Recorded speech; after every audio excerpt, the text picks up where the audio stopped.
Welcome, friends. You are listening to the Mind Body Alchemy podcast. I'm your host, Stephanie Miramontes.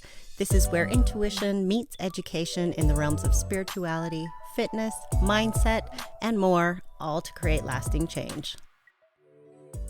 Welcome back to the podcast, and thanks so much for being here. Just a quick announcement that if you are someone who has worked one-on-one with me in the past, if you have worked with me in the group programs, Unstuffed, Friends with Benefits, any of the group programs that I've hosted in the past, then you are someone who is invited to join our Masterful program. What is Masterful? It is the advanced psychology-based program. So you have the habits, you have the framework, but if you find that you need a little bit more support, you've run into maybe some obstacles as it relates to your relationship with food, maybe you feel like you've backslid a little bit and you want somebody to just kick you in the butt and help you make some forward progress. If you feel like you are stuck and spinning your wheels, and especially if you sit there and say things like, I should be able to do this by now, I shouldn't need any help, then make sure that you check out Masterful.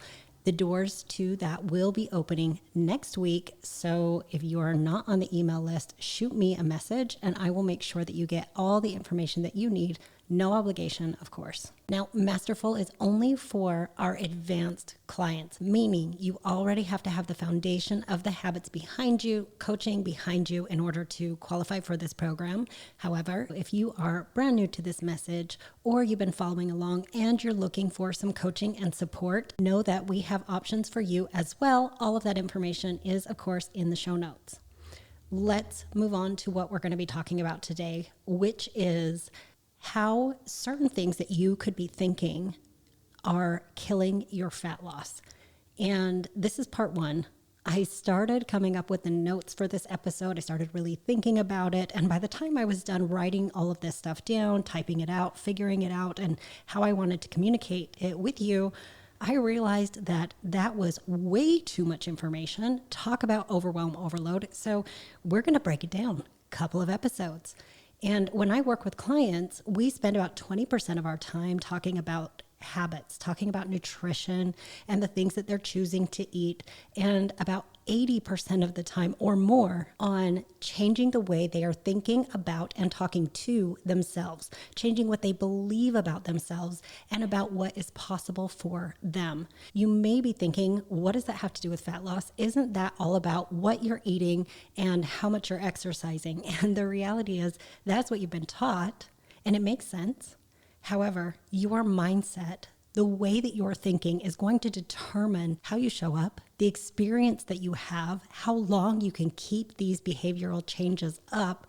And it's really going to teach you a lot about why you overeat in the first place, where those sneaky overeats are coming in, why they might be a barrier for you, and turn the lights on so that you can see what you really need to be working on. Fat loss is just as much about unlearning as it is about learning. And over the next couple episodes, I'm going to talk about 8 of the most common cognitive distortion traps we fall into that block your fat loss. So the first one is all or nothing, and that leads to so much self-judgment. I think you've heard all or nothing thinking, binary thinking, and used those terms maybe before, but maybe you haven't noticed how they play out into your eating behaviors and your habits. So you might be thinking, I'm off plan or I'm on plan, I'm good or I'm bad. You don't learn how to take the next step, make your next best decision, and shorten the gap between your bullshit eating and your goal supporting eating because you're too busy judging yourself unfairly by saying that you have blown the whole day. This is very all or nothing thinking. And no, you haven't. There is no such thing as blowing the whole day unless you decide after one experience or 2 experiences of overeating, snacking, picking, whatever, that you have blown it. You can only blow a whole day if you choose to do so. But every single decision counts. Every single meal counts. And if you take on the idea that you don't have to fall into this all or nothing thinking, that you don't have to ever label yourself as good or bad as it relates to your eating, then you can say, okay, this is what happened. Here's what I can learn from it. And what is my next best decision? What will help me moving forward? How can I train my brain that one mistake does not mean taking an L, taking a 0 for the rest of my day. There is a philosophy, I guess, that, and maybe you've read it, but the idea is that just because you get a flat tire does not mean that you would go and pop the other 3. That would be completely illogical. It would make no sense. It's like, well, flat tire, I guess I'm stuck here. Since I'm stuck here, I'm going to make sure that it's way harder and way more difficult for me to get unstuck by flattening my other 3 tires. That is nonsense. You would just fix the tire and you would move forward. So we can do that with our eating behaviors and decisions as well, which is related to the next distortion, which is discounting your positives. This is something I work with my clients on a lot. I push them to find that daily win, no matter how small it is. When you, for example, think what you did was not good enough, you're discounting the positives. It's not a big enough change in your behavior, discounting the positives. You're not allowed to be proud of anything less than perfect. You train your brain to skip the positives and look at negatives only. And what do you think happens next? Your mind is going to tell you the story of how miserable you are and how miserable your weight loss journey is, how bad it sucks. And you're going to be teaching yourself that this is really hard. You're going to continue to have hard talk, which is much harder to overcome than having that 3rd slice of pizza, to be honest.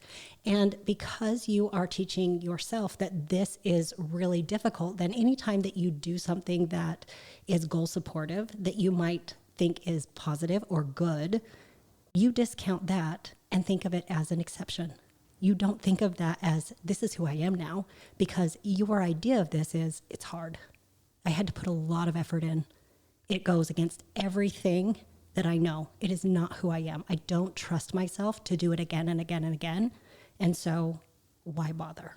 Whenever you hit a bump in the road and you refuse to acknowledge your positives, you refuse to acknowledge the ways that you're winning, then what's going to happen is that you've hit this bump in the road. Maybe you overate on a weekend. Maybe you got a little tipsy. You overdrank. You overate. And then the next morning you woke up a little hungover, and that led to a little more overeating. And it was just like one bullshit choice after another. You're feeling really bad. You're feeling really guilty. And because you don't notice any of the positives up to that point, and because you've indulged in all of this hard talk, now when it's time to make a different decision, you think that it's going to take a ton of energy and willpower and discipline and grit because now you have to be perfect. And if we're thinking we have to be perfect, then we're going to delay doing anything at all until we feel like we have the energy, the willpower, the grit to be perfect. That is such nonsense, and it slows your progress down so much. In fact, it often brings it to a screeching halt. The next distortion is overgeneralization, and this is an exaggeration of your beliefs. You might hear yourself saying things like always, never, as it relates to a single event. Maybe you have followed your habits really, really well for 3 or 4 days, and then on the 5th day, you start to get a little bit shaky. You start to slip up. Maybe you grab a few BLTs and you start to kind of spiral. And instead of looking at this as a learning opportunity and to stop and pause and figure out what's going on and why you're doing this, instead you think, I always fail. I always overeat. I always have to have a snack when everybody else is. I can never walk past the candy bowl at work. But you did it for 3 or 4 or 5 days. And now you are exaggerating that belief about yourself. And what that does is reinforce an identity that something is wrong with you, that you can never become the kind of person that can do this just because it's something that you have done. It's an experience you have had. So we create or reinforce beliefs about ourselves and create this self-fulfilling prophecy. And no, you don't always overeat. You had an overeating experience. You may have a pattern to work on. That's fine, don't we all?